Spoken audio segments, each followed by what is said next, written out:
Thank you. Thank you.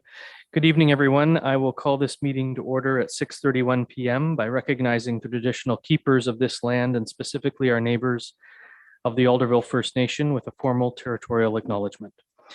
We respectfully acknowledge that the municipality of Brighton is located on the Mississauga-Anishinaabe territory and is the traditional territory of the Mississauga. The Council of the Municipality of Brighton respectfully acknowledges that the Mississauga Nation are the collective stewards and caretakers of these lands and waters in perpetuity, and that they continue to maintain this responsibility to ensure their health and integrity for generations to come. I will also advise that due to the ongoing COVID-19 pandemic, this meeting will be held using various formats. Members of council and some municipal staff are present in council chambers. Other staff members are joining us via electronic conference technology. The public is invited to join us by viewing this meeting live on the Municipality of Brighton YouTube channel. I will also note that once we proceed into the closed session, the live YouTube stream will end for the duration of tonight's council meeting. With that, I have a motion moved by Councillor Anderson, seconded by Deputy Mayor Vink, that council amend the July 19th council meeting agenda as delegation by Eileen Kelly has withdrawn her delegation. Are there any questions or comments? Those in favor? Any opposed? The motion is carried. And I have a motion moved by Councillor Bateman, seconded by Councillor Anderson, that council amend the agenda Section 20 closed agenda to defer the collective QP agreement to a future meeting.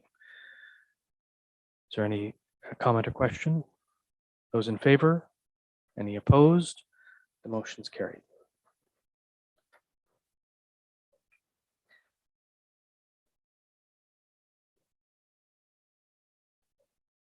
And a motion moved by Councillor Anderson, seconded by Councillor Bateman, that council approve the July 19th, 2021 council agenda as amended. Are there any comments? Those in favor? Are there any opposed? The motion is carried.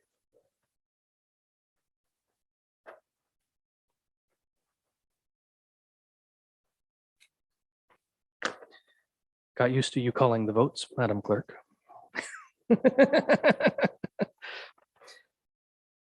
To move into, I'll ask if there are any declarations of pecuniary interest, and if so, please state the general nature thereof. There are none noted. Are there any announcements this evening? Councillor Bateman. With your blessing earlier, I just wanted to let the public know, and anybody on staff or council, there's 2 more mobile clinics this week, one being in Baltimore tomorrow and Wednesday at the Keeler Center in Cobourg. The only change to these mobile clinics, they've shortened the time. So it's only going to be from 6 to 8. And just so the public's clear and anybody that's going, Moderna is the vaccine that's now being given for 18 and up. And Pfizer is the only vaccine that's approved for the youth. So when you go there, if you don't mind getting Moderna, then go. If you want Pfizer as an adult, it won't be available at the clinic for them. Thank you. Other announcements?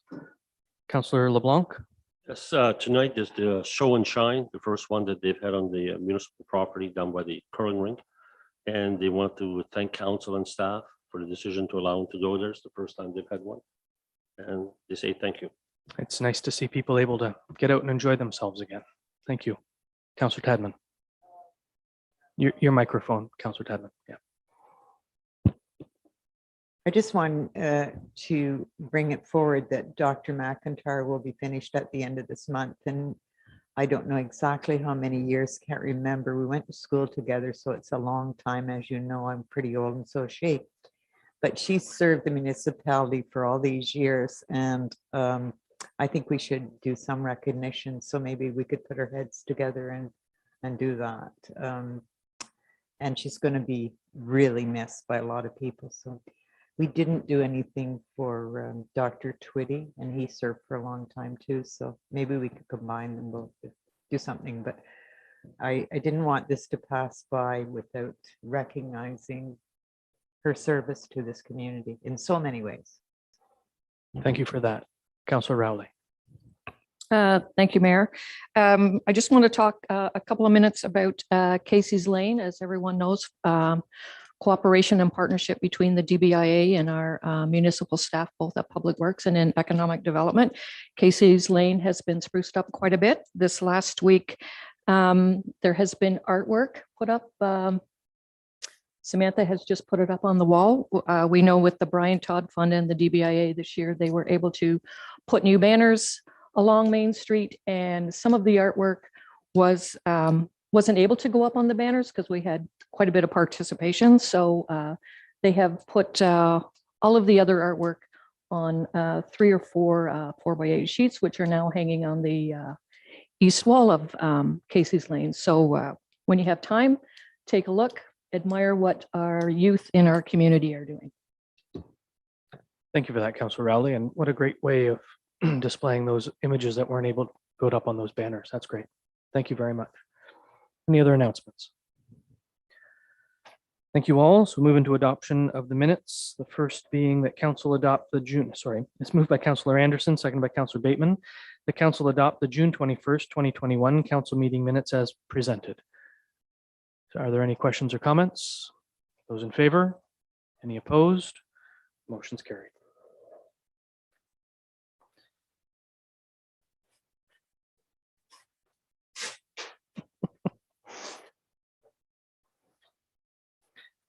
And a motion moved by Councillor Bateman, seconded by Councillor Anderson, that council adopt the June 28th, 2021 special council planning meeting minutes as presented.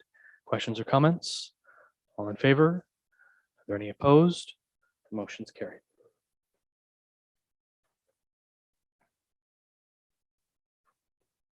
We have no statutory public meeting this evening. The delegation has withdrawn. Madam Clerk, are you aware of anyone joining us for citizens' comments?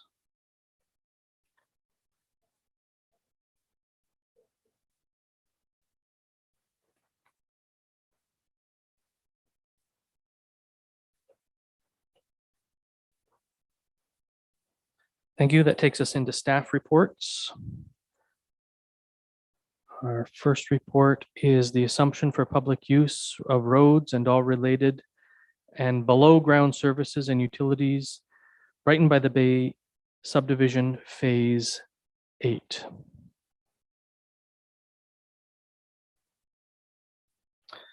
And Mr. Walsh and or Mr. Parkinson, we've read your report. Do you have anything to add or highlight on this?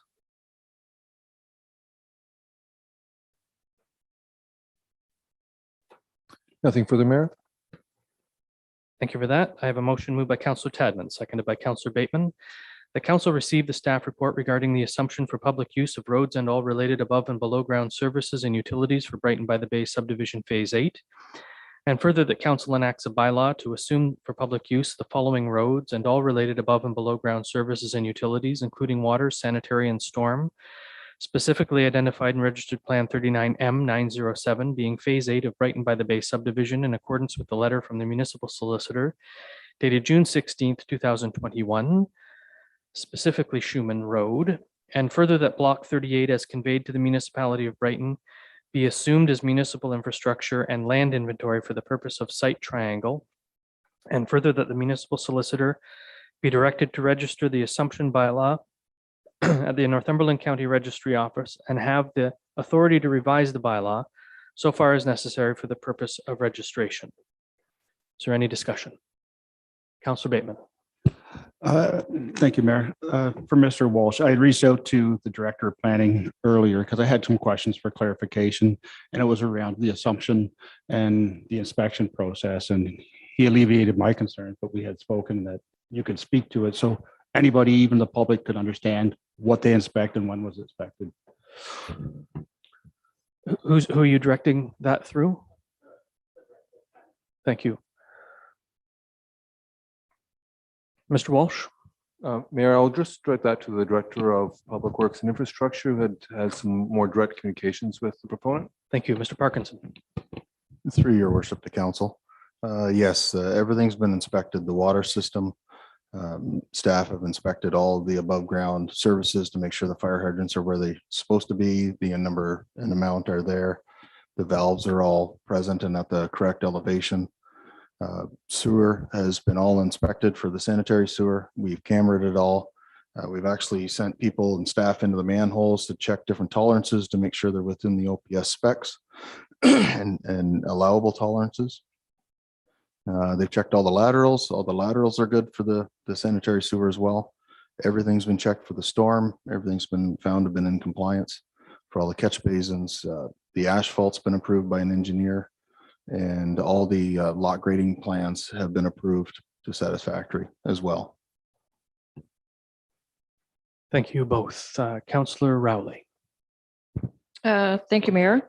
I will direct my question to either of the gentlemen sitting to my right. Regarding Raglan Street, the houses that are already built on Raglan Street, particularly numbers 127 to 145, they were built during phase 8.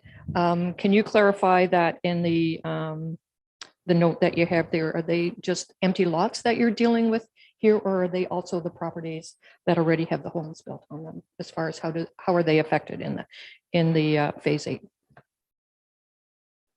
Mr. Walsh. Through the mayor to council, so the lots subject to this assumption are on Schumann Road are those that are numbered 9 to 37. The other lots are subject to the Hamilton Woods subdivision agreement. So it's a separate agreement in a separate approval. You may. Clarification. So they're really not considered part of phase 8 in the Brighton by the Bay subdivision? That's correct. Okay, thank you. Thank you, Councillor Tadman. Thank you, Mayor. Just for a bit of history, and I'd be interested to know how many homes are there, and I don't want you to have to bring that up tonight, but sometime. But when we were building our home in 1995, they had some open houses, and we went over snooping around to see what they were doing, my daughter and I. So 26 years ago, and now I have no idea how many homes are in there. Like ballpark even, how many is there? Is it, yeah, somewhere around. Through your worship, the council, it's right around 400 mark that they built in that. And this is the last phase of the whole complex. Right. So in other words, in 2003, when I first ran for council, I probably had, didn't it? About that. There's no way at my age I can knock on every door in Brighton by the Bay, never mind the rest of these subdivisions. So could the municipality provide me with some kind of a scooter or something? Oh, I could. I'm not even sure that would be an appropriate election expense, Councillor Tadman. Well, I'd let you and your campaign people figure that one out. I think that you're picking on older people if you don't supply their needs. Thank you. But anyways, just an interesting note that after all, 26 years ago, they were just model homes and there was about 6. And that's just one subdivision in the community that we're talking about. Yeah. Right. Yeah. Yeah. Amazing. Councillor Rowley. Thank you. I do have another question. This would be for the Director of Public Works regarding the maintenance of the stormwater in Brighton by the Bay. Is that scheduled to be done this year or soon? Through your worship, yes, that's correct. It's part of our budget. Thank you, Councillor LeBlanc. Thank you, Your Worship. To the Director of Planning or the Director of Public Works. If we assumed the pond in 1995 with phase 1, and there's excess of 400 homes being built, and we owned it, and then it was new ECA was applied again in 2000, and then a new ECA was applied again in 2016. If we assumed the pond, I tried to go back in motions and find where it went in front of council that the permission was given to the developer to apply for an ECA through the Ministry of Environment for the pond. But then I also went back a little bit of history on the design of the pond. Has the pond changed size since the first phase, and again between phase 2 and phase 7, and then again through phase 8 for the capacity of the pond? Or were they using a different type of effect? Was it still a 100-year rain study? Or was it Timmins event, which only came into effect about 6 years ago? So does the pond still meet the criteria for a 100-year rain study with two new ECAs and expansion from the first phase to adding phase 2 to phase 7 to phase 8? Because if they were all included, there should have only been one ECA and no expansion was required. So between the two of you, so does the pond need expansion or does it meet the 100-year rating? Are either of you able to answer that question?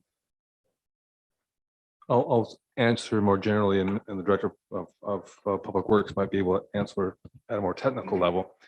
But because we've owned the storm pond since 1995, it would have been designed in accordance with the draft approval. And the Timmins storm event has been around in longer than 6 years. It was in the first PPS back in, I won't say the first PPS, but it's at least 15 years old. So I think that the 100-year storm event would have been probably captured at that time of the design. And so it's bound by the agreement that we have. If we needed to renew our own review of that asset that we own, then we could elect to do that, but we are bound by that agreement.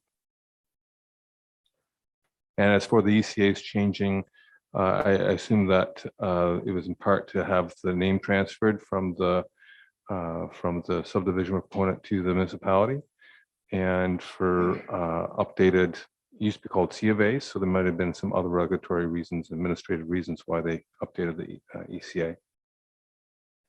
Thank you for that. Is the pond included in this assumption of the subdivision?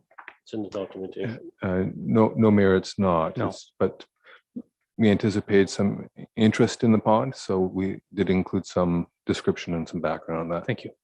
Appreciate that. Any other questions? Councillor Tadman? Thank you, Mayor. So we own the pond, correct? And we are responsible to be up to date with the ECA. Right. So just to be clear for those watching, Mr. Walsh is nodding his head yes to both of those questions. Yes. Okay. Just in terms of updating of an ECA, once we have the ECA, we have the ECA. There's no real positive obligation for us to update something when we have an ECA in hand. So it's just so I understand, Mr. Walsh. So we are up to date with approvals then for that pond. Correct. Okay, so even though Brighton by the Bay residents have covenants in that whole subdivision, they don't have a say in what we do with the pond. Is that correct? That's correct. I mean, they can speak to council like any member of the public, but in terms of having some voice through the subdivision agreement, then no, that's the purview of the municipality. Right. Okay, thank you. Councillor, Mr. Parkinson, you have something for clarification on that? Yeah, sorry, I Thank just you. wanted to add to that, Your Worship. But we just recently met with the Brighton by the Bay representatives to discuss what we plan to do with the material this year when we clean the pond out and that sort of thing, so that they're aware of what's coming and they're okay with it and they're all on board. So sorry, just wanted to add that, Your Worship. Thank you for that, Mr. Parkinson. You have a follow-up now? Yeah, follow up to that. So what's the agreement then? The pond will be excavated and cleaned out and the material will be held on site. And then we'll cap it with topsoil so that it can, wildflowers and grass can Okay. grow back up. So it's not being transported somewhere else. That's correct. Okay, thanks. Thank you for that. Councillor Bateman. Just a quick question. Councillor Rowley's question jogged my memory on one. She had mentioned the Raglan Street. And I think we were down there a year ago and we spoke to the people on the south end of Ward Street. And just so that I understand and any resident understand, because there's signs all over that say subdivisions aren't assumed yet. But the north end of Ward Street still has the professional municipal sign that says it's not assumed, but I think that is part of Brighton by the Bay technically, and I think it's been finished forever. Is that the same developer? Is it different? And has it been assumed and we just didn't take the sign down? Because since we're talking assumption. Through Your Worship, just a Sure, couple Bart. more clarification points. So just to clarify Councillor Rowley's question, the lots that front Raglan are included in this that are part of this phase 8, but the road and the street and the services is not, because that's part of the Hamilton Woods subdivision. So the land and the homes are included in the drainage, but not the actual services in the road. And I stand corrected on the number of houses. They built 314 in the Brighton by the Bay subdivision. So I over exaggerated a little bit, I guess.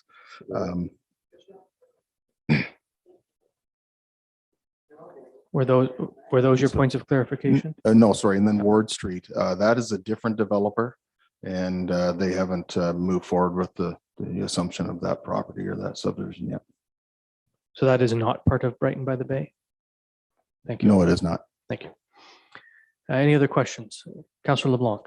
Through your worship, just to clarify, so your answer was, if we have an ECA, regardless if it's in compliance or not, we have an ECA, so it's valid, even though we have to meet a 100-year rain event. So if we have an ECA that met a 100-year rain event with phase 1, and you added phase 2 to 7 and 8, and it doesn't meet a 100-year rain event, the ECA is still valid from phase 1. So this is what I understood from you. Excuse me, Mayor, the storm pond would have been designed for the 100-year event for the full draft approval of the subdivision, not just for phase 1. And the ECA, it's, you know, I don't know the full legal aspects of an ECA and its standing, but it's common practice for municipalities to not want to open up an ECA so that the newer standards would be immediately an obligation. So it's not common for municipalities, once they have the ECA, they rest laurels on that ECA.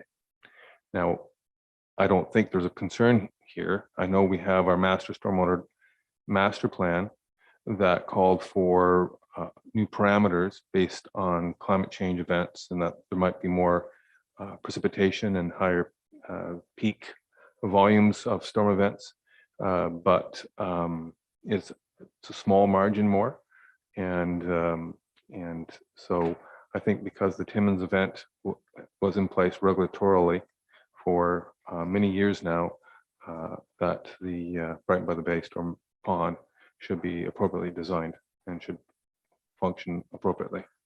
Thank you, Mr. Walsh. And I'll remind council that the storm pond is not included in this motion before me. So I will not be permitting any more questions with regard to the storm pond. Are there any other questions with regard to the motion? Councillor Tadman. Not a question, but I was looking through it again, just to be reminded that it was amended in 2016, the environmental. The ECA. Yeah. Thank you for that. Any other questions or comments with regard to the motion? All those in favor? You have a question, Councillor LeBlanc? No, I You're said in voting. favor. Okay, all those in favor? Sorry. Any opposed? That motion is carried. Thank you.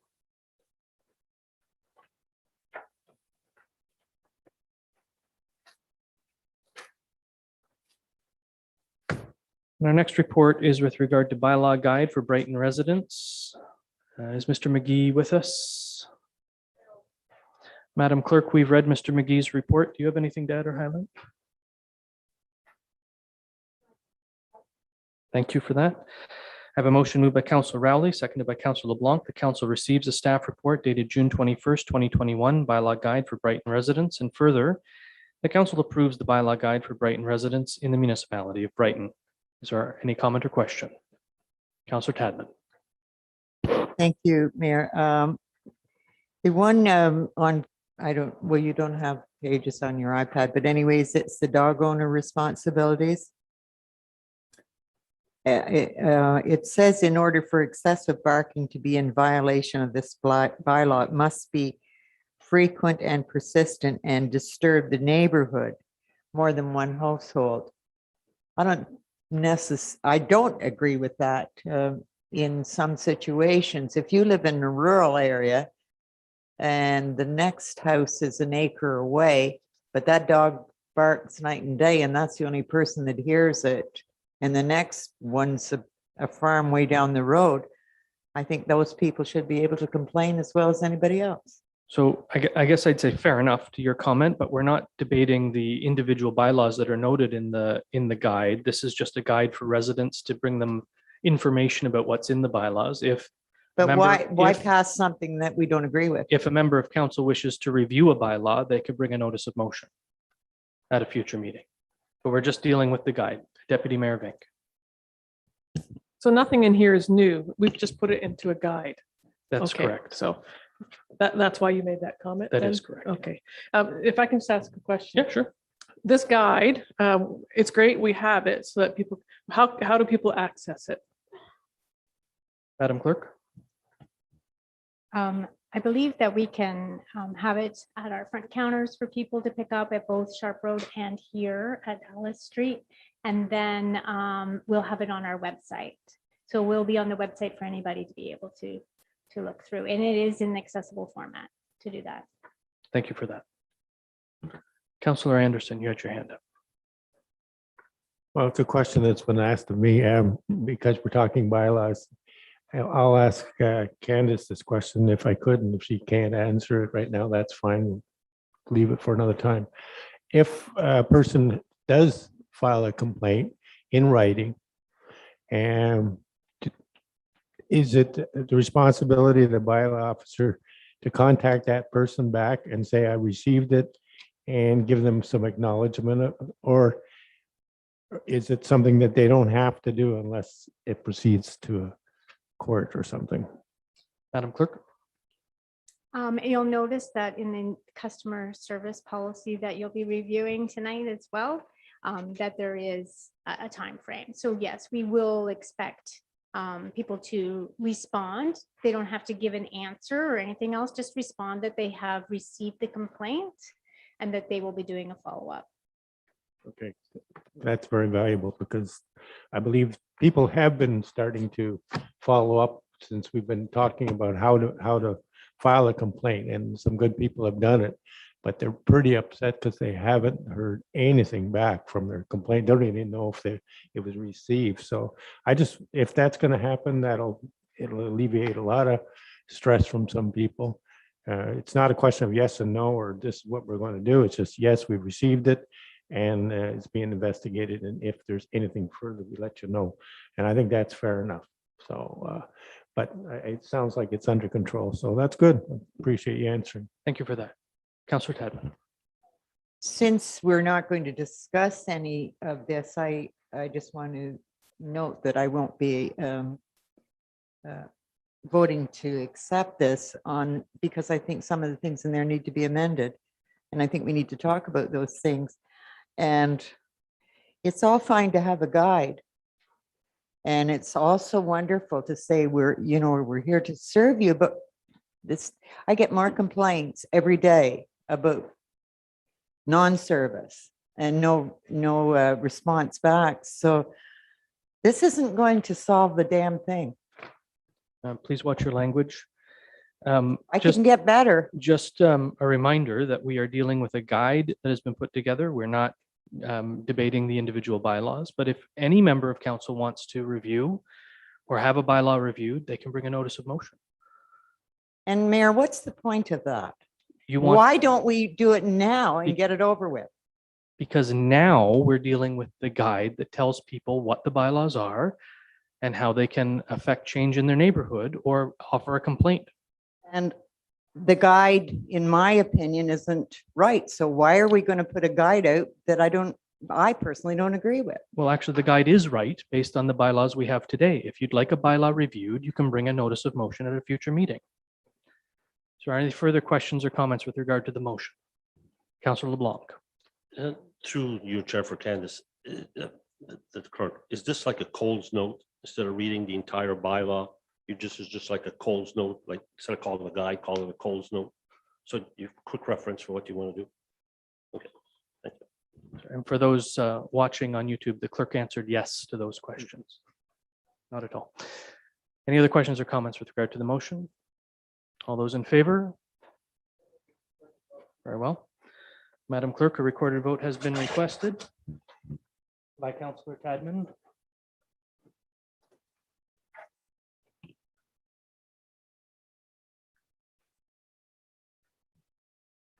Councillor Mary Tadman, No. Deputy Mayor Laura Link, Yes.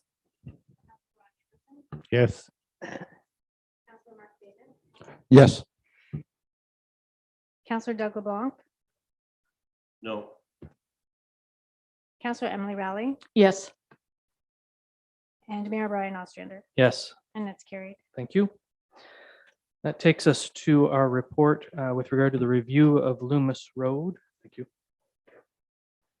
And Mr. McGee, I assume, is still not with us. So Madam Clerk, we've read Mr. McGee's report. Is there anything to add or highlight? Actually, I think if you can ask Preston.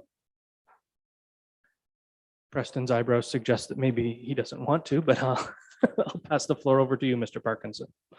I have nothing to add at this time, but I might be able to help with some questions if council has some questions. Very well, Mr. Parkinson. Thank you. The motion before me is moved by Councillor Rowley, seconded by Councillor LeBlanc. The council receives a report dated July 19th, 2021, being a review of Loomis Road as information. Questions or comments from members of council? Councillor LeBlanc. Yes, I'd like to say that this is well needed.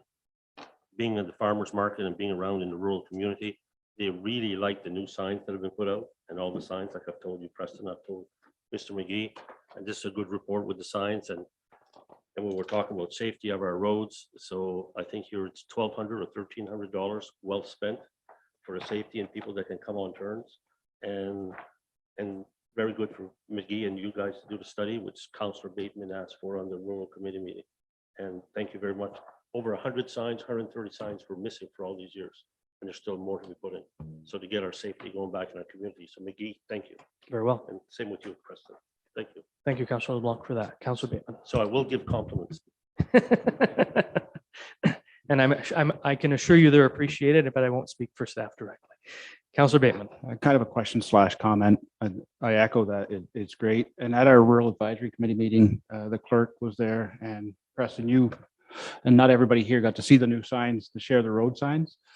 When we picked the location, I'm not in any position to tell you where that road might be a great spot because I think there was a horseback riding part of that as well. And I know that's one of the concerns that people had on that road was horseback riding, but just my 2 cents worth on where you might place them.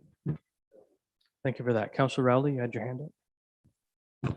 I've changed my comment. I'm just going to be quiet. Very well, thank you. That's also appreciated. Any further questions or comments from members of council? All those in favor? Are there any opposed? The motion is carried.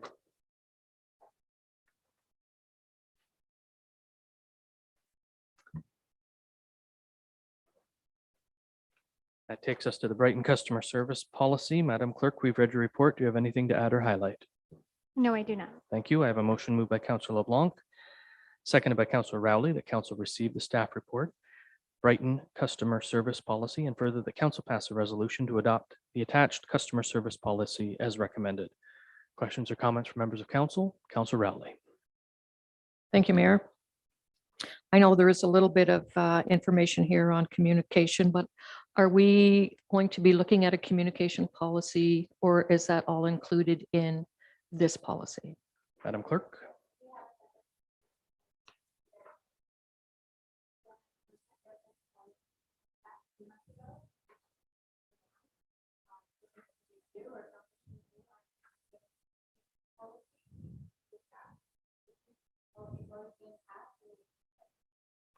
Okay. Madam Clerk, would you send it out again to members of council just for their information? Yes, I can. Yeah, Okay. thank you. I appreciate that. I'm wondering if I missed that somewhere along the way. I know there were commentary on that, but I didn't know that we'd already approved that policy. Okay, I have a question regarding communications, but I will just direct my question to the clerk or Fair enough. at another Yeah. time. Thank you. Thank you. Any further discussion on the motion? All those in favor? Are there any opposed? The motion is carried. Comment. The title of this is Brighton Customer Service Policy. I hope Brighton customers hold everybody's feet to the fire, because if we're going to say that we're going to do all those wonderful things, we should follow through and do them. Thank you for that. So we move into notice of motions and motions. The first is a motion to appoint members of council. I have a motion before me with some blanks on it. So it's moved by Councillor LeBlanc and seconded by Councillor Rowley that council appoint somebody and somebody else as council representatives to the Municipal Trails and Cycling Advisory Committee. So I will need Councillor LeBlanc as the mover for you to tell me who you would like to see in those two blanks. Well, Councillor Tablin is one. And if I can't nominate myself, You can. yes. Those are the two that I'd like to see on it.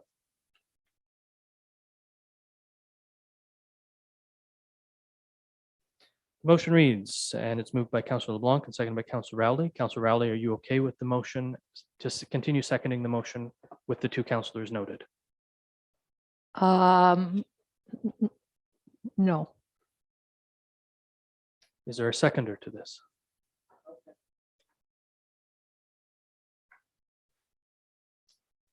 It's moved by Councillor LeBlanc, seconded by Councillor Tadman. The council appoint Councillor Tadman and Councillor LeBlanc as council representatives to Municipal Trails and Cycling Advisory Committee.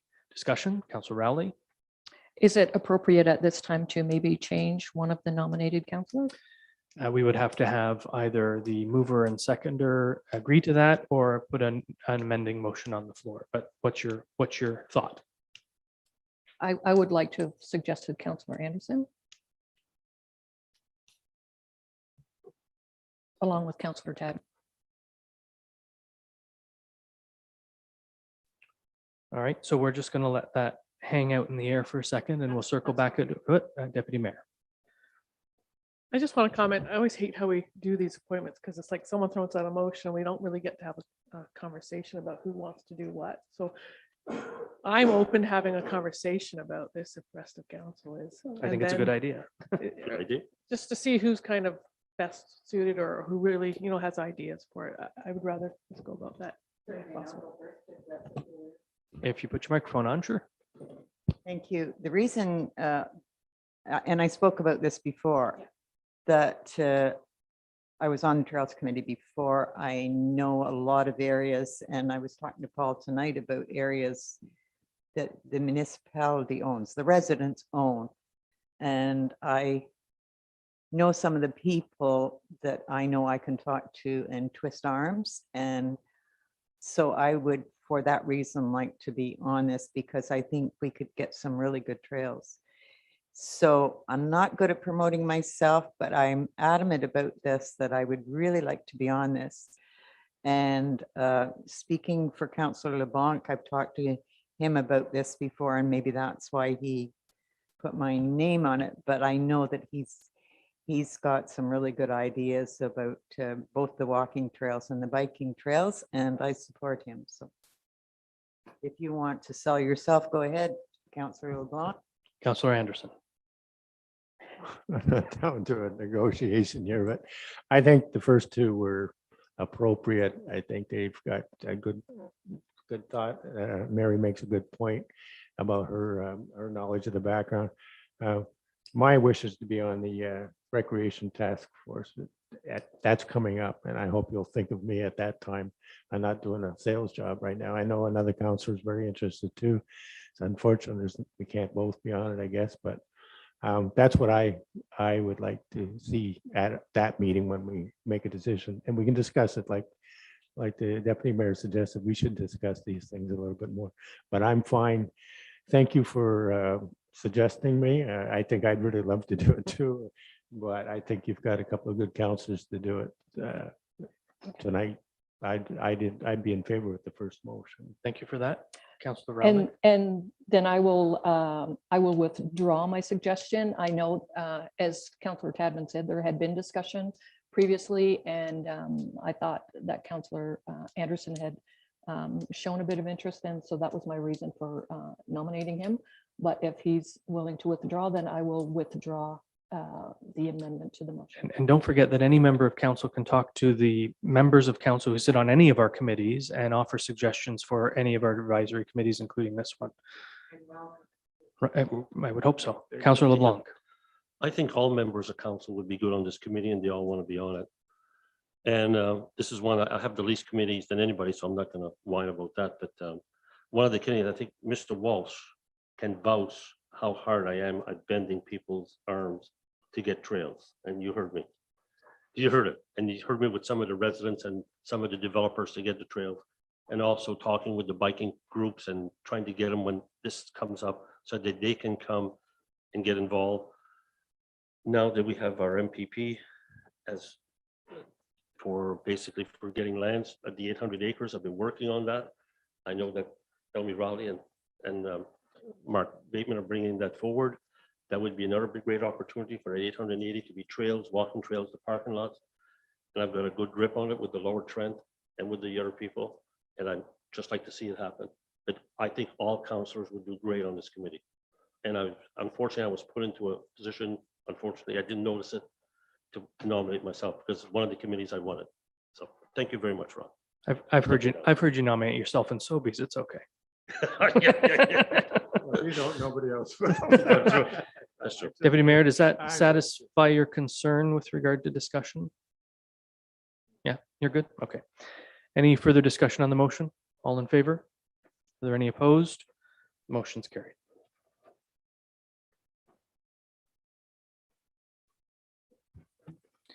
That takes us to a motion that was read as a notice of motion on June 21st, and it is moved by Councillor Bateman, seconded by Councillor Rowley, whereas the municipality of Brighton has expressed interest in acquiring the Crown lands known as the Brighton Provincial Wildlife Area. And whereas the Council of the Municipality of Brighton has created a Trails and Cycling Path Advisory Committee. And whereas the Ministry of Natural Resources and Forestry has worked to make the BPWA available for non-motorized trail use. Now therefore be it resolved that Council directs staff to discuss the acquisition of the BPWA with the MNRF. Is there any discussion? Councillor Tadman. Thank you, Mayor. Would this not be a good place to actually have a couple of councillors work with staff? Because I know one in particular, Councillor Bateman loves research and he'd love to get, and he has connections with the ministry. I don't know, I'm just throwing it out there because sometimes staff are so overwhelmed with, and we throw a lot at them. So if you were both interested, I certainly would support that. Not that you have to have meetings all the time, just, you know, Yeah. a general back and forth maybe. I think in this instance, we should let staff make the offer, reach out to the ministry. And Absolutely. if there's any pushback, Yeah. ask staff to come back to council and advise, and then maybe form a little group to start advocating for Whichever such a way you thing. want to do it, but I would suggest both of them because they're both interested. And I know Councillor LeBlanc's very interested and done some work on that. So Go ahead, Councillor. Yeah, the same reason I'm quite interested in this, having sat through 2 terms with the Brighton Provincial Wildlife Area previously. So I still have a lot of notes and communication. If our staff would like that, I will dig it out and share it with them if they require.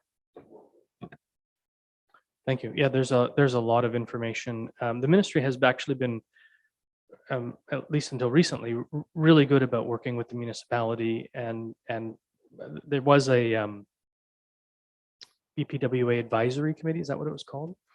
And I'm going back, well, back to 2003 when Mr. O'Neill was our CAO and was part of that committee. And I was the council rep at the time. And annually, that committee would go into that area and haul out garbage. And I can remember hauling out shingles and diapers and just the things that Couches, people, half trucks. yeah, people that leave, the things that people would take Yeah. into that area. It must have cost them more than the $13 it would have cost them to take it to the dump, but Yeah. people do funny things. So Yeah. If I could just kind of just talk about that too. I know just before the committee kind of disbanded at one time, there's quite a management plan and a trails management plan that we had worked on at the time. I know this motion that we talked about, like non-motorized or whatever, but there were some trails that would have been complementary to, like, single track trails and things like that. So I'm not sure if I can still dig that up, but I do have a fair bit of information that I will share. go ahead, Councillor Tadman. thank you, Mayor. And I know that you would remember way back then because you were on the committee, but Scotty Anderson and his wife worked really hard. And there was a camp there at that time in 2003. Yeah. And I think Scotty was involved in that somehow. Yeah, I know the Labrador, the Retriever Club, Yeah. still works in that area too. Yeah, it abuts the property and they use that property. too. Right. Yeah. Yeah. It's a great piece of land, but Yeah. it needs some love. It does need a little TLC, that's for Yeah. sure. Councillor LeBlanc. Yes, Your Worship. That is one of the committees I have, which is the Brighton Wildlife Area, and with source protection, there was only one, no members, just me. That's why I worked on it. And with the Kennel Club, they would like to use one part of the ponds and put things for more trails, so they can use more trials for their dogs, because they only had a certain amount of ponds. The Ducks Unlimited, I've talked to about maintaining the dams and continue on maintaining the dams if the municipality would be lucky enough to take the property over. The Lower Trent has been, I met with them, I met with the MNR, and it would be a switch of $1 because they offered them 3 years ago and they didn't take it because they didn't want to own the property. But I said, once I found out, then I kept on going with them. But I'm very short of the two of them, and me being on that committee, we can hopefully bring this through with the whole council for the municipality, because it's 800 acres. And we could all use it for horseback riding, walking, dogs, whatever it's supposed to be. And it's beautiful. Yeah, it is. It's right on our doorstep. Councillor Anderson. I think it's great. However, with everything, there comes a cost. And we need want somebody to look at that as well as we move through the process to what would it cost the municipality to operate such a thing, and liability and all those other things. So I know that's not a very, might bring down the. I can tell you the MNRF investment at the moment is pretty close to nothing. Absolutely. Yeah. They don't do much in there. They replace signs if someone tells them that the sign has gone missing. That was me about 3 months ago when I found signs missing up there. Went and took a little walk through the BPWA, and all the signage was gone. So I sent a little message to the MNRF folks who didn't even know they were missing. So They're never there. I think it's something. so right now the investment at the current level of government is zero. I'm sure that wouldn't be the case if the municipality took it on. We would want to do something in there, but we would let that come through a budgetary process. Your Worship, I'm not just talking about the investment initially. I'm talking about the operational costs and insurance and all those things. Right. No, certainly there would be a liability that would be added to our So- insurance. That's true. So if that could be evaluated. Everything we do is Simultaneous. risk. Everything we do. Councillor Tadman. Thank you, Mayor. If we could negotiate for $1, I don't think we're going to worry about how much money we're going to put in, because that'll be always the council's decision as we move forward with budgetary discussions. So maybe 1 year we'd do a little trail, but we'd maintain it a lot better than what it's being maintained, because it's not maintained at all. Maybe 1 year we'd just put some gravel there so you can get inside the There you place. go. Councillor Rowley. And that was always, I would kind of echo what you just said. I would say as far as investment goes over the last several years, or at least when I was involved, monies that were in there came from the municipality. There was absolutely no money, minimal time as well from the MNR that the municipality put a fair bit of time, and I would say a fair monetary investment over time as well, much more so. As did organizations like Ducks Unlimited and other similarly interested organizations in the area. Deputy Mayor. Thank you. I think we all hear a lot of talk right now about maintaining green spaces, and and it's difficult because we're trying to balance development, but I think obtaining something like this would be a really good way to provide those green spaces for the people of Brighton. So. Good comment. Thank you. Timely comment. Thank you. Try to remember it on Wednesday. Any further discussion on the motion? All in favor? Are there any opposed? Motion is carried.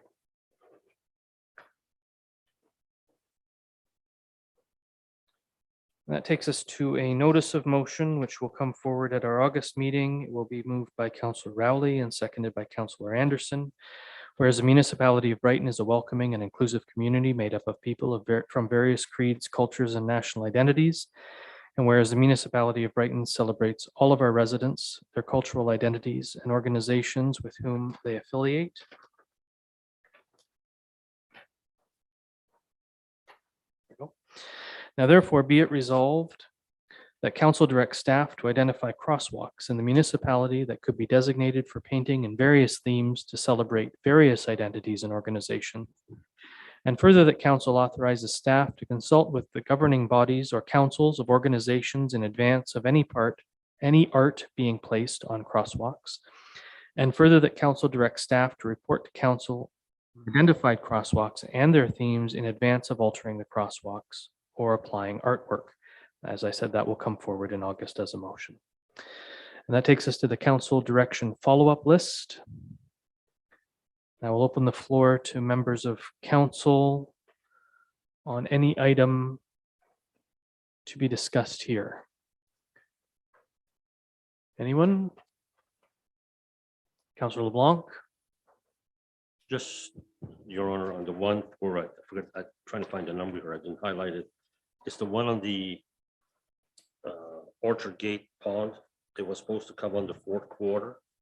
And now it's the space is left vacant on the timing it's supposed to record to come back. And the second one was the Loomis Bridge. I couldn't find it. That it was supposed to be put back there on the list. We looked at.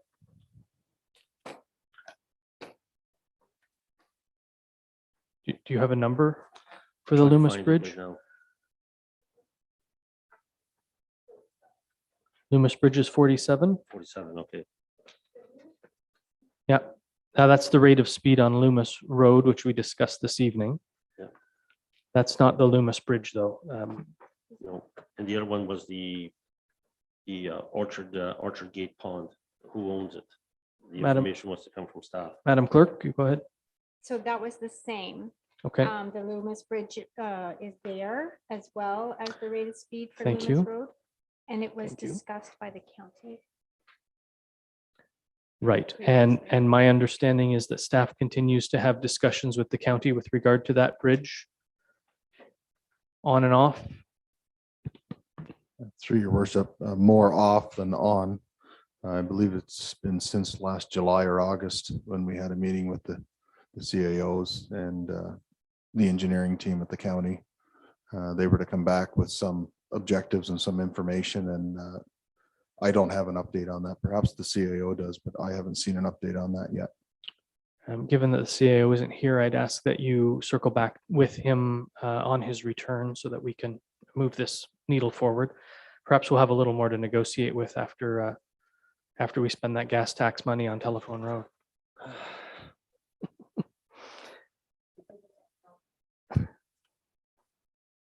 Yes. Sorry, I'm looking for your Orchard Gate one as well. I know I That's the one I'm saw it. looking for. I found it. Thank you. 22. Thank you.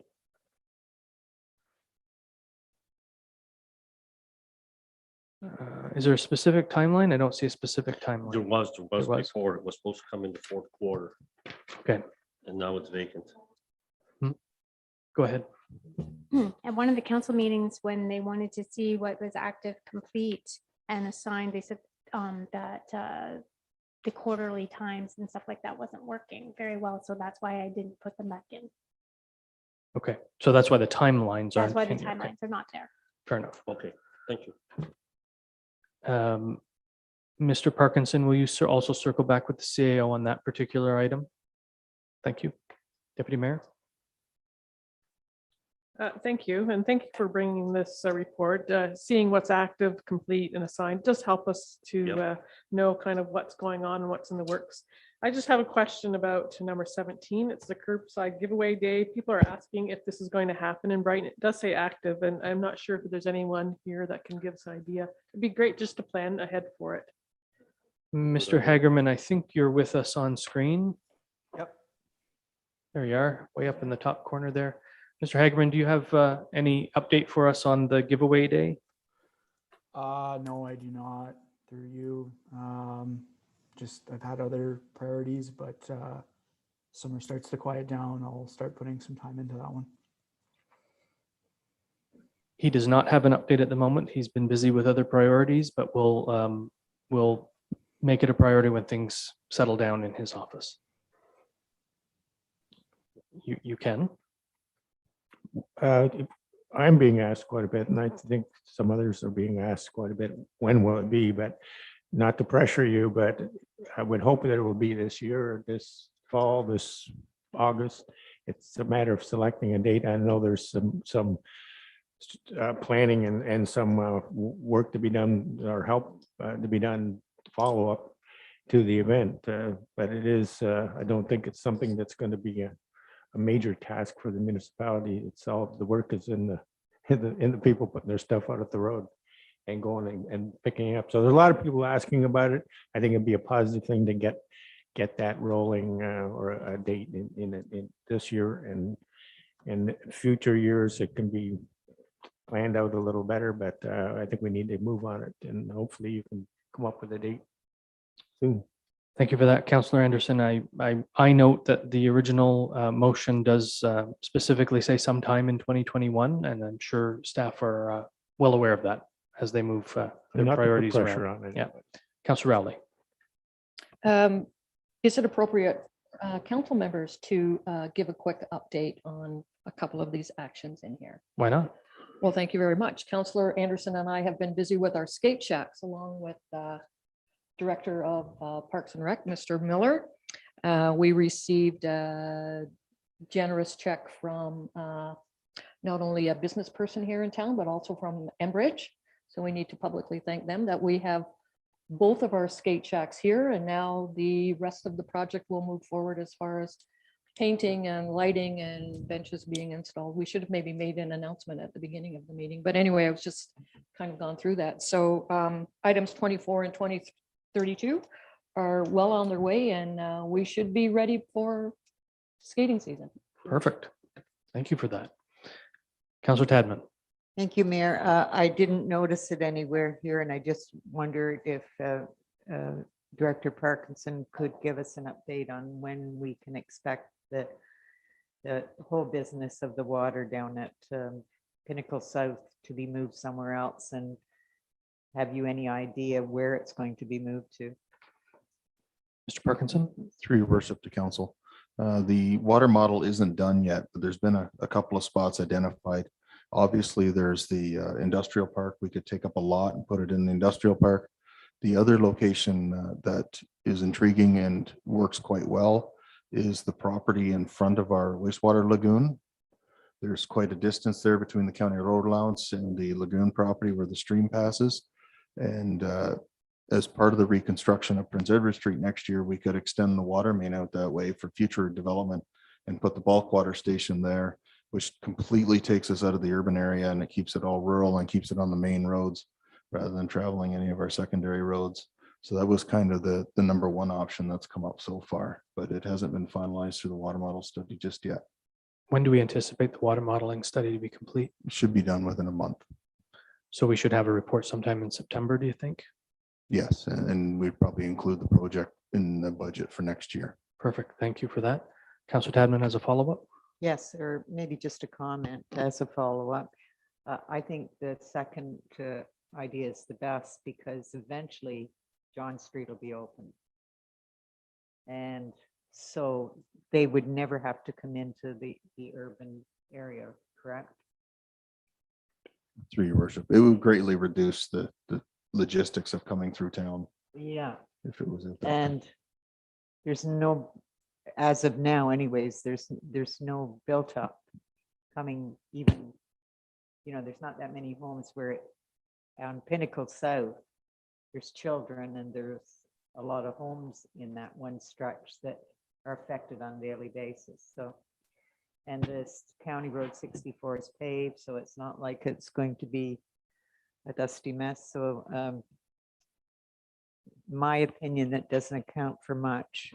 At least I see it as the best of the two, but then these guys are paid to do the best job. So hopefully we'll be able to discuss this when it gets here. It's taken an awful long time. I don't understand why something like that takes a year to do. Through your worship, it's complex, and we want to make sure we do it well.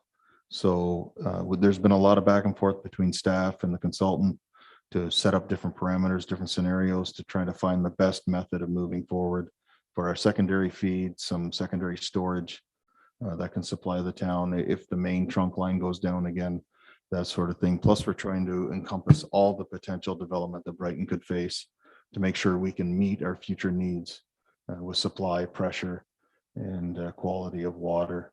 So it is quite complex, and there's been a lot of back and forth, a lot of calculations. So it has been a little more complex than I thought it would be, but we are getting, good results, and we're getting progressively closer. I think it's important to remember that one small component of the water modeling study is where will we move the bulk water station. The water modeling study is actually a much larger project for the urban area, for the built boundary. I understand that. And when did they start the consultants on this project? Oh, jeepers. You know, You're testing my approximate. memory. I think it might have been December or January of this year And that we had the kickoff for So that. what was the budget for that? Because it seems like an awful lot of work. Hopefully we've covered it, have we? I don't recall what the budget was. Do you recall? I know we were significantly under budget. I believe we accounted or budgeted 90, and I think we're in the $40,000 range. So And they're working for that kind of money? Yeah, let's just let that one go. Maybe that's why they're so slow getting. You get what you pay for, I guess. Councillor Rowley. Thank you, Mayor. Just to part of Councillor Tadman's comment, I know there's been a lot of concern about the dust on Pinnacle South, but I do understand that there's going to be some paving done, or it has been done down there, which will eliminate some of the dust for the residents on that street. Mr. Parkinson. through your worship, I didn't know what to say because I didn't know how informed council was, but the CAO has directed us to pave in front of the bulk water station. So we'll have to do some regrading, some account for some storm drainage to keep the water away. But we're going to include that in the paving contract for the arena and see what kind of dollar amount we get on that. So then it eliminates us having to put dust suppressant on that area. And it is, a bit of sacrificial paving because the road is falling apart. We're going to put new paving in front of the bulk water station, but it would improve the dust situation for the residents. Thank you for that. Councillor LeBlanc. Your Honor, I don't know if it's on here, but I didn't know Mr. Miller was on the agenda. That was on. He's the here Zoom meeting. somewhere. Well, what I wanted to reach out to him is from our rural meeting with Candace, the CAO, and Mr. Miller. And I think it was on one of these agendas. I don't know the number, but I want to say thank you. Two councillors from Campbellford met me on Sunday. They said, thank you for putting the porta potty out there. Long overdue for the farmers. The accessibility, the old lady that walks the trail with her walker basically now walk that trail. So I want to thank staff for getting that done so quickly after the rural meeting with Candace ascending there, and the excess picnic tables that you put out there. Very well welcome, and the compliments. I am always there, but the compliments are meant for you and staff that came for that. And from the two councillors from Campbellford. So I want to say thank you. I didn't know he was here. That should have been in announcements. Very well. Thank you. Thank you. Thank you. Any other comments or questions? Sorry, Councillor Bateman, go ahead. Fairly easy ones, I think. Just under number 28. Did we already discuss this? I think that's, and maybe I've just heard it elsewhere. That's for staff to find best way to recognize Marie-France Como. I thought that already came back. I think we're still waiting on feedback. Yeah, I sent an email to council quite a while ago, Okay. and I haven't heard anything back yet. Thank you. Anything else? Yeah, number 46, I'm assuming that would be closed now, similar to number 47, because the report came on the 19th, but 46 doesn't say the report came on the 19th, but we just discussed that earlier. Right. Would that close that? That's the guide that. Candace Communication presented plan? today. And bylaw enforcement's complaint policy. So that will close out now. Yeah, good. Anything else for members of council? It's been moved by Deputy Mayor Vink, seconded by Councillor LeBlanc, that council receive the council follow-up list for information. Is there anything further? Those in favor? Any opposed? Motion is carried.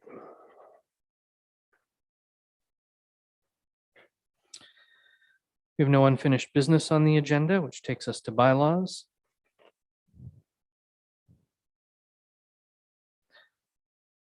First bylaw is with regard to the assumption of roads, specifically Brighton by the Bay Phase 8, and it's moved by Deputy Mayor Vink, seconded by Councillor LeBlanc. The council gives a bylaw, it's for second and third reading, and finally passes on this date, being a bylaw to assume for public use all roads and all related above and below ground services and utilities. And Block 38 is municipal infrastructure and land inventory installed on Registered Plan 39M907, being Phase 8 of the Brighton by the Bay subdivision.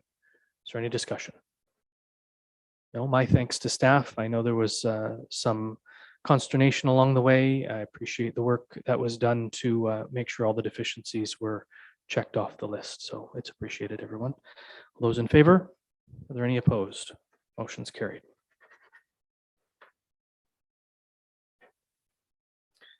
This takes us to the consent agenda.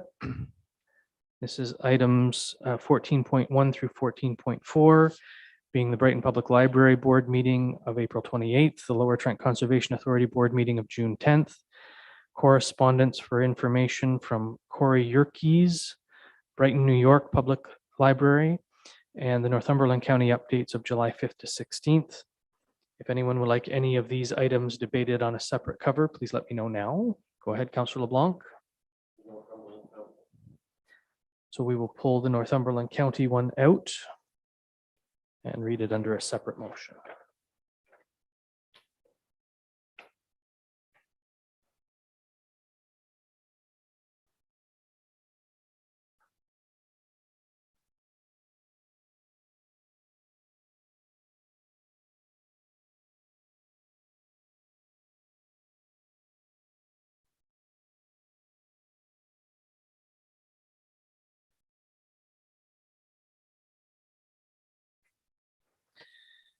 So the motion is moved by Deputy Mayor Vink, seconded by Councillor LeBlanc, that be it resolved the staff recommendation with respect to consent agenda, which will now read 14.1 to 14.3, be adopted as printed, if that's okay with the, oh, sorry, you wanted another one?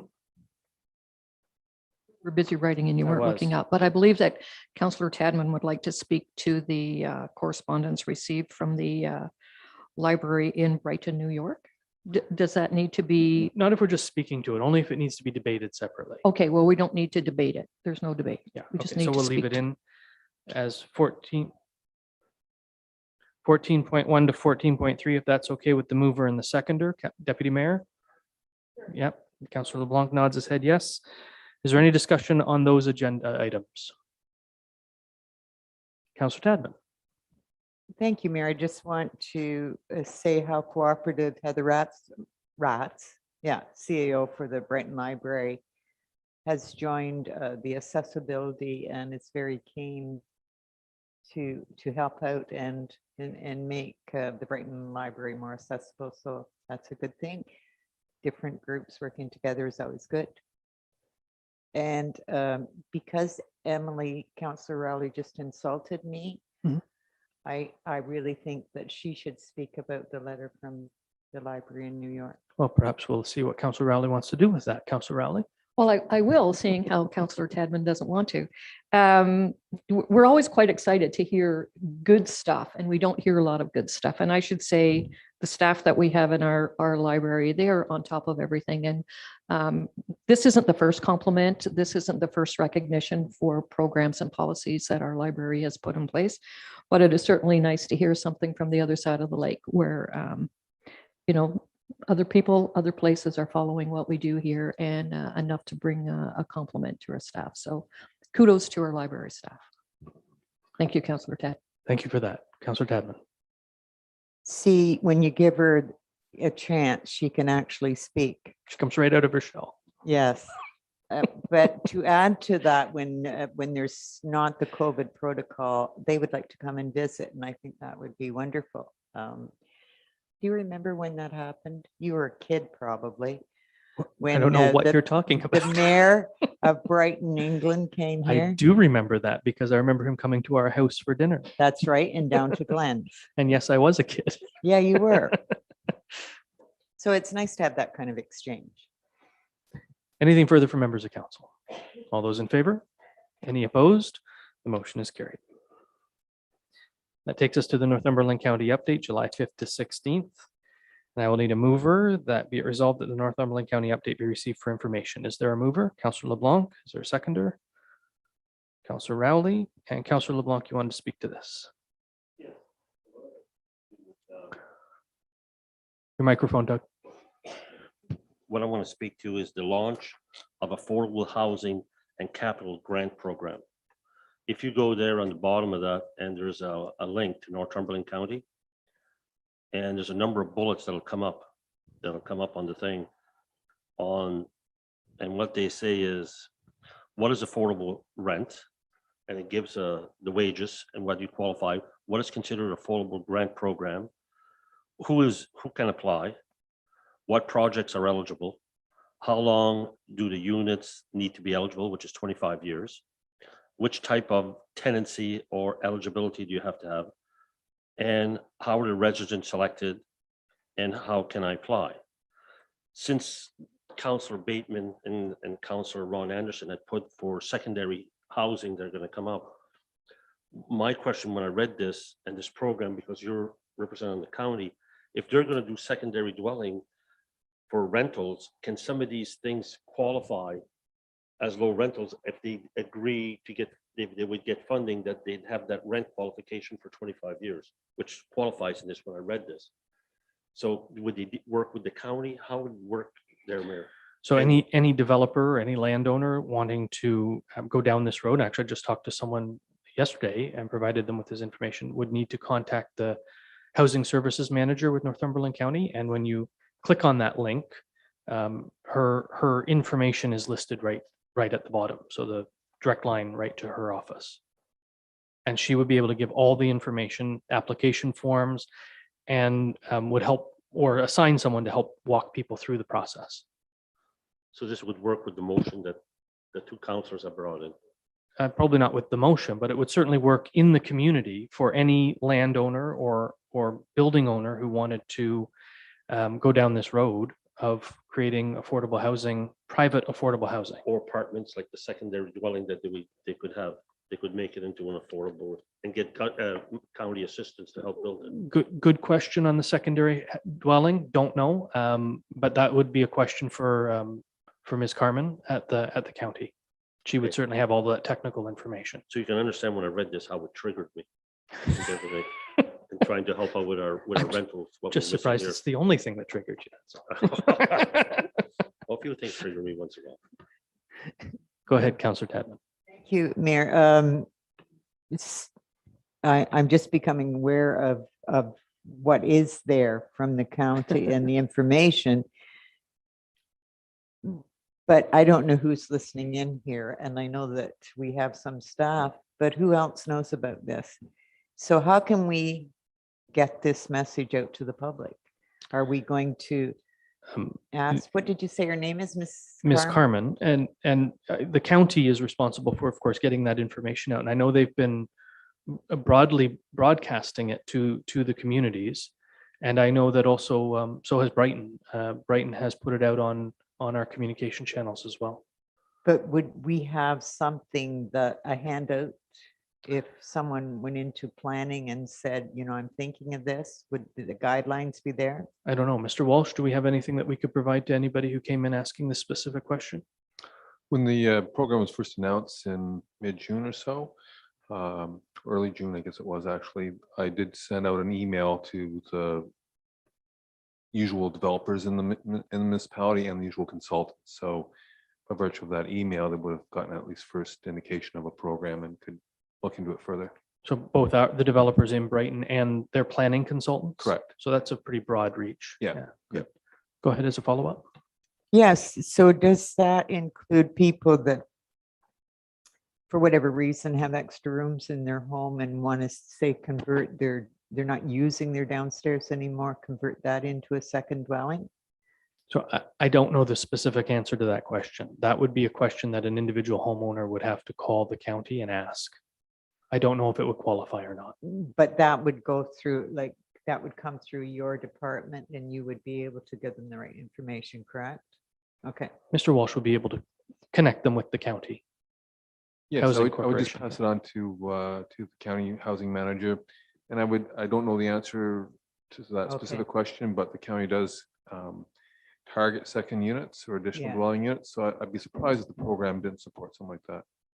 Okay, so if a resident says to me, I'm not using the whole downstairs of my home, I direct them to Paul, Paul directs them to the county. Right. Okay, so we all know Yeah. where to Or- go at least. Or you could direct them directly to the county housing, but it's probably a good idea for us to have an idea what's happening in the community. So For sure. good Yeah, idea to go okay. through planning. Yeah. Councillor Anderson, did you have a comment? I think this is all this information. And I understand you have a lot of this information. You probably haven't had a chance to absorb it all from the county yet, but the county is anxious, is excited about getting this out, this information out and getting people stimulated on it. And so we need to do some work. And when you come back with this information that we're asking for, I think you've got to have those options or those opportunities clearly defined. So we know when we talk about it, but also then it can be shared with the community, because this is going to be big and it's something that we're going to need to do for the future, if not for now, right away, immediately. In fact, that's why we're trying to move this now. But the future with the demands is going to be huge, I think. So, and that's what I've been told anyhow. The other thing is there's other options too that we're not prepared for, because I think some councillors have also asked for land available for affordable housing, public housing, whatever you want to call it. And there are other fundings and sharing opportunities of where some of these with central mortgage, and the federal government has a 12-year plan, which we're in the 7th year of that I call it a plan, but it's a process where there's money's available for building a certain percentage of, like you mentioned, apartment building. A certain percentage is for public housing, and then certain different levels of incomes and those type of things. And so there are opportunities out there, and we need to probably get up to date on, and we've got to get up to date on what is available out there. It sounds like there's a lot of opportunities and a lot of funds available, and we're doing pretty good, this council, with getting funding or finding funding to make things work. So this is, I think, the key to getting affordable housing going, whatever way, small way. And whatever you can bring forward with that will help us make the decisions and get going, and developers also, and homeowners, because these homes people are talking about, oh, I can just stick another building on my property, I can just put a bunkie out there, I can do. It's not going to be as simple as that, is it, Paul? There's all kinds of other considerations like sewage, and septic, and wells, all these things. So we need to get on it, but we need to make it clear that the opportunity will be there, but these will be the rules, and this is who you go to get it done. And we'll hear about all of that in a future staff report, I'm sure. Just a reminder, we are debating the Northumberland County update for everyone's information. Councillor Bateman. Thank you, Mayor. 2 questions for you. One that you could probably answer now, and one maybe that you could take back to the county council. For the Get Caught Recycling, right? I think that's a great initiative. Do you know if they're going to be visiting all municipalities, because it states random neighborhoods? Would they be coming to ours? Do you know? I believe that they intend to hit every municipality, yes. And the question or the query that you can take back to them, I've noticed when I go out for walks, I think everybody in the community recycles, and I think it's really important for everybody, but particularly Brighton, because the landfill's here, and the faster that fills up, that's going to become very expensive. But when you're out walking, both the county-run housing units, since we're talking about them, they don't separate and recycle like we do, and same with the apartments on Prince Edward Street. Every Thursday waste collection, there's 60 to 100 recycling bags, and they're not separating. So, if we're going to recycle right, I don't know what the answer is for them, if they have to have bins there where they separate, but it seems so those would kind be of a waste when everybody's recycling, and then there's certain areas that are just piling up the blue bags. right. So would those be apartments that receive private The collection? ones, it's the product court apartments, there's no recycling that takes place there. It's just all blue bags. And individual house, you could have a house 2 doors down and they don't Right. pick up the blue bag, but then there's massive amount of blue bags. Just to be fair, like, it's not even fairness. We don't want the landfill to fill up with stuff that doesn't need to go there. I'll take that back to the county. Yeah. Yeah, thank you. Deputy Mayor? And seeing as we're talking about recycling right, it'd be great if the bins were placed back right as well. and Mine was broken today. not smashed or left on the sidewalk or half on the road. I know they have a big job and they're in a hurry, but it's just frustrating for people. We put it all out and then their bins get smashed. It is. And if anyone's bin does get broken, you can call the hotline and they will deliver you a new bin. You don't have to go to the recycling center if you don't want to. And the thing is, we pay for those bins right, at the end of the day, bins get broken, we have to pay for it again. It's just frustrating, like I said, they're on the road, they're on the sidewalk. We keep them off the sidewalk, but they're dumped. I will take that to the county as well.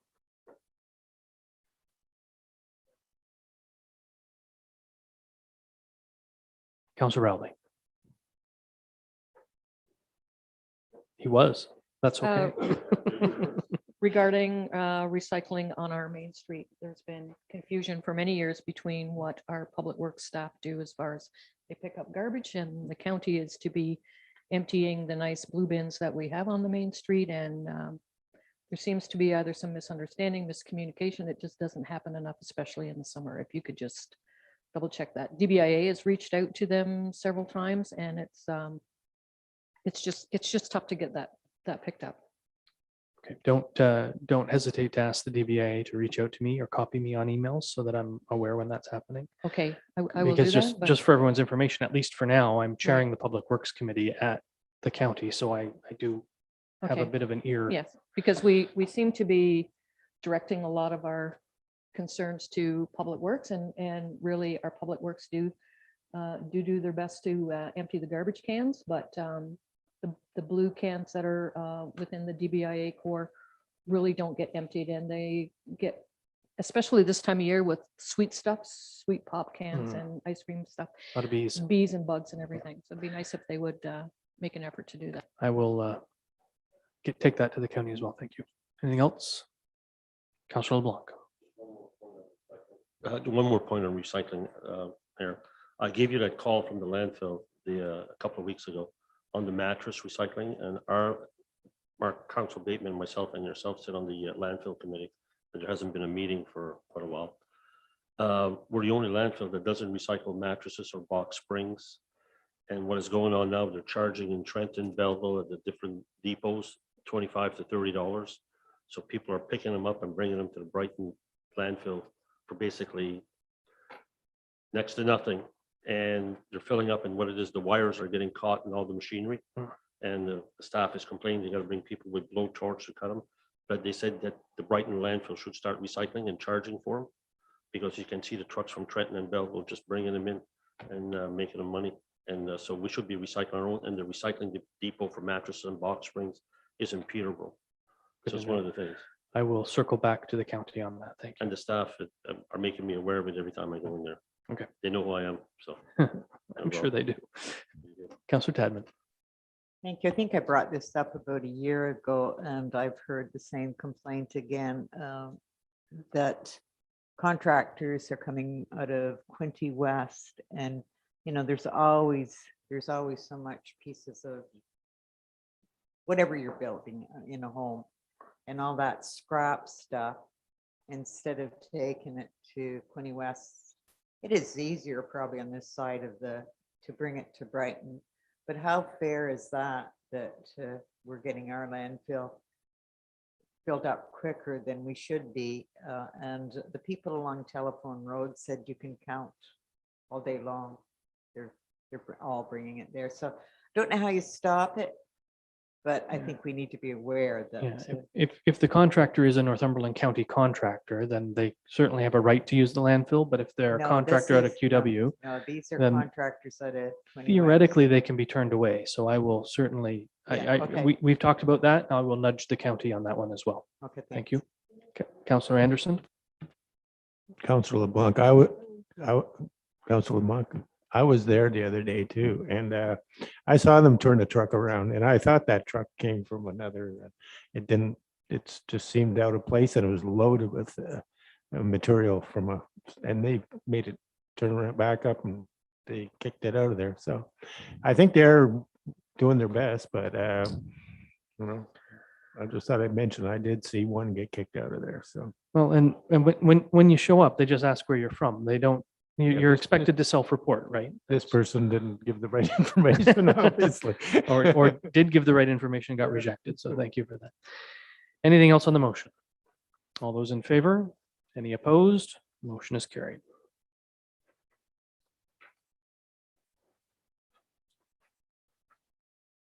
We have no reports of advisory committees of council, reports, minutes, and council reports.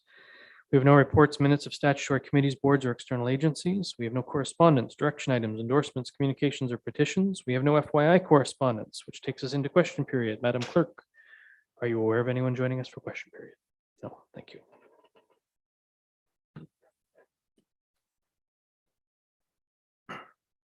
Which takes us to our closed session meeting, and I will read this motion, and then we will take a 10-minute recess. And a reminder to those joining us from the public that the YouTube stream will end once the vote is cast, assuming council wants to go into closed session. Motion is moved by Councillor LeBlanc, seconded by Councillor Rowley. The council resolve itself into closed session July 19th, 2021 at 7:56 p.m. Pursuant to the Ontario Municipal Act, RSO 2001 is amended subsection 239(2)B. Personal matters about an identifiable individual, including municipal or local board employees, specifically the appointment of committee members to various advisory committees. Is there any discussion? Those in favor? Are there any opposed?